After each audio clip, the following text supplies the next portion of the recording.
Pilit nagpapakatatag ang magkapatid na Raver at Rojan Cruz kasunod ng pagpanaw ng kanilang ina dahil sa cancer nitong Sabado. Nakatutok si Nelson Canlas. Bakas pa rin ang pagkabigla sa magkapatid na Rojan at Raver Cruz sa pagpanaw ng kanilang inang si Beth noong 2 ng Pebrero dahil sa cancer. Labis na malapit sina Rojan at Raver, pati ng isa nilang kapatid na si RJ sa kanilang ina. Kita nga sa mga social media posts nila kung gaano sila ka-close sa ina. Mamas boy nga raw silang magkakapatid. Noong Sabado, may kanya-kanya silang Instagram post ng pagpapaalam at pagpapasalamat sa kanilang ina. Sa kwento ni na Rojan at Raver, masayang-masaya pa sila nang magbakasyon sila sa Singapore nitong Desyembre lang. Sa post kagabi ni Rojan, kita pang nakikipaghabulan si Mami Beth sa kanya sa Universal Studios. Let's go! Bilis si Mama!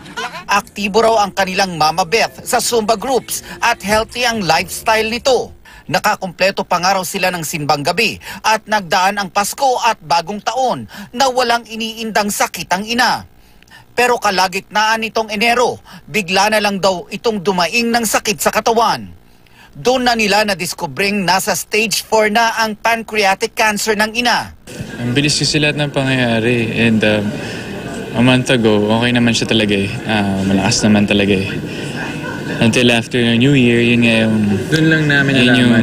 Isa sa mga aggressive na na cancer talaga yung pancreatic cancer. So, pero fighter si Mama eh. At ngayong wala na ang ina, damang-dama raw nila ang pagmamahal mula sa mga taong naging malapit sa kanilang Mami Beth. Tulad ni Sunshine Cruz at ang mapapangasawa ni Rojan na si Diane Medina. Dumalaw rin sa burol ang malalapit na kaibigan ng magkapatid, kabilang sina Chris Bernal, Thea Tolentino, at si Janine Gutierrez at ang kanyang inang si Lotlot de Leon. Sa pagsubok daw tulad nito, mas pinagtitibay pa nila ang kanilang pananampalataya sa may kapal. Hindi namin masabi na okay lang kami kasi happy kami kay Mama dahil alam namin na masaya na siya sa heaven at wala ng pain. Pero at the same time, namimiss namin siya sa bawat araw na dumadaan talaga. Nelson Canlas, Nakatutok, 24 Oras.